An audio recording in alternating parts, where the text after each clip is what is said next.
Hi guys, Alex Taylor down here at Living Golf Academy, and today we're going to do a little introduction video to the new PXG Generation 2 irons.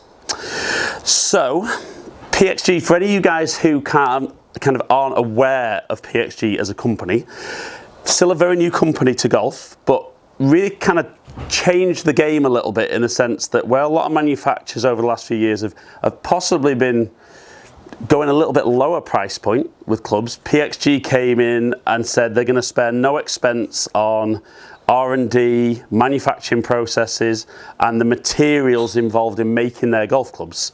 So a very different price point to a lot of the stuff on the market, and their first range of irons, the 0311, they had three models. They had the T, the normal 0311, and the XF. Now, it's been a few years and they've been pretty good in the sense that they're not releasing loads and loads of new products, but the Generation 2 irons have now come out. So, improvements from Generation 1 to Generation 2. We've got bigger sweet spots, so much more forgiving club. Even with all four models, it's going to be a lot easier on those off-center strikes. We've still obviously got the tungsten screws, giving that great perimeter weighting. With the face of the club though, we're now into the thinnest face on the market for irons. So all four models, extremely thin face. Again, really promoting maximum ball speed across the face. So there's now four models, still with 0311, so they're keeping the model name. We're going T, which is the blade, the P, which is a little bit bigger, XF for extreme forgiveness, and the new SGI. So let's have a quick close-up of the heads, talk about the technology, and then we're going to hit some shots. And not a full review video, I'm going to do separate review videos on each model, and I'm going to test the various models against Generation 2 to see if the claims that PXG are making about Generation 2 actually stand up when you're hitting the shots. Do we see that improved performance? So the 0311T is their blade, so a tiny little cavity inside. But again, perimeter weighting, new Core 2 technology, and that ultra thin face, leaving a fantastic looking golf club with huge amount of forgiveness. So from the T, we move into the P, so just a slightly larger head. Again, all the same technology, just a bigger cavity inside the head. So a little bit bigger head, still very, very forgiving, but still a great looking club. And for me, probably this will be the most popular of the models because it'll tick boxes on looks and forgiveness for most players. So the XF model, extreme forgiveness, again a replacement from Generation 1, and we can see a little bit thicker sole, slightly bigger head, so again becoming more forgiving, a little bit easier to get the ball in the air with this as well. Like I said, CG a little bit lower, but lots and lots of ball speed across the face. And certainly from fittings with Generation 1, we've seen quite a few guys maybe in the longer irons into XF and possibly the P for the shorter irons. And the new addition to the family for this year, the SGI, super game improvement. So we can see certainly a really big chunky sole, really low CG, biggest head. So this is the most forgiving model, definitely going to launch the ball high and hit the ball super, super long. Very reminiscent with the sole as to more of the driving irons, which again, when the guys are struggling to get the ball in the air, but really interesting to see how this kind of performs alongside the replacements from Generation 1. So guys, we can see absolutely jam-packed full of technology. Now what I love with these is to look at them from the back, they all look like a blade. So they've all got cavities or hollow head inside with that core material. It's kind of filled that cavity, and we start with the smallest cavity in the T, and the cavity gradually gets bigger as the head size does as we go P, XF and SGI. So I'm going to hit a few shots and just not look at any data, just talk a little bit about kind of feel, looks.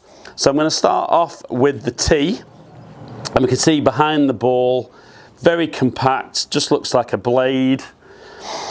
So I don't think looks wise it looks massively different from the the previous model, but when you hit the shots, the one thing you have to say with the PXG stuff is it's incredibly soft. It just feels so good off the face.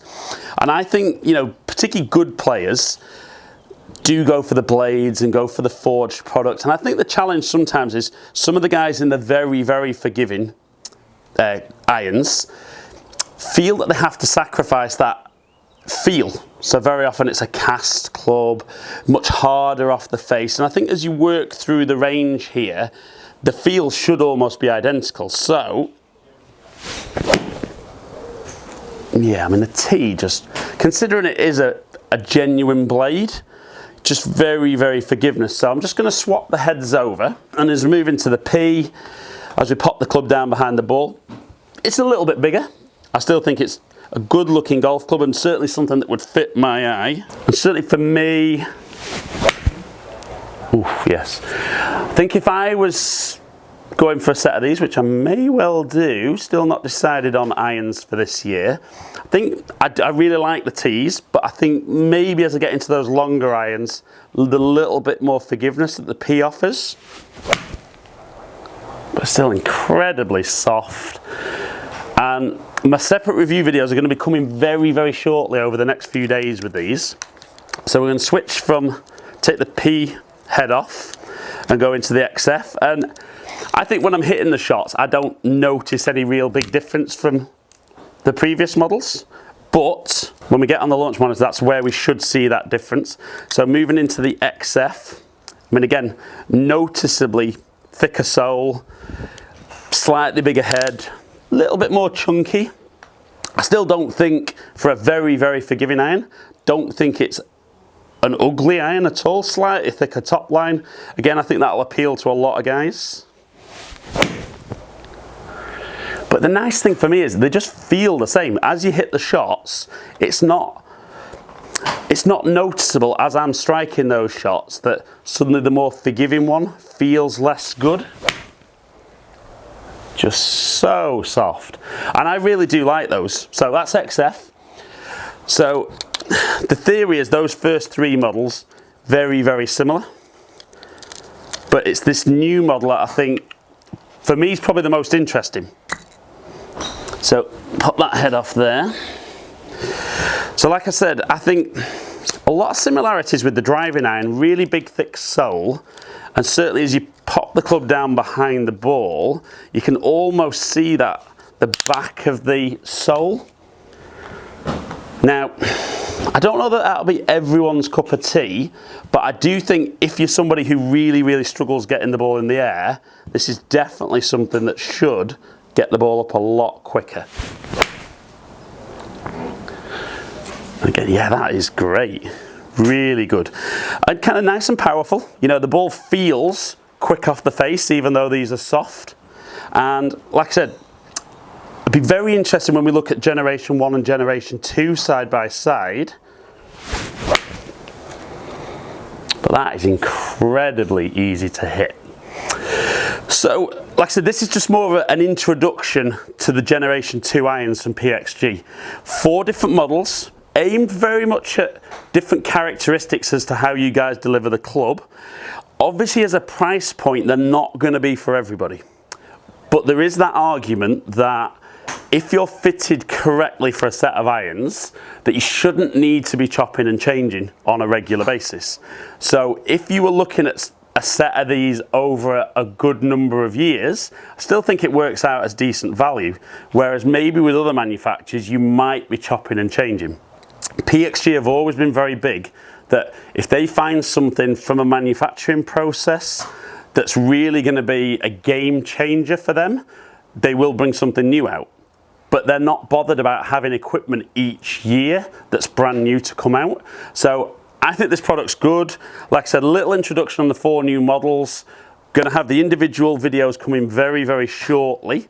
So subscribe to my channel if you don't already to make sure that you find out when my videos are landing on those. As ever, guys, really appreciate you taking the time to watch my videos. Follow me on all my other social media, all under Ali Taylor Golf. Hopefully catch up with some of you guys down here in the future. Stay in contact.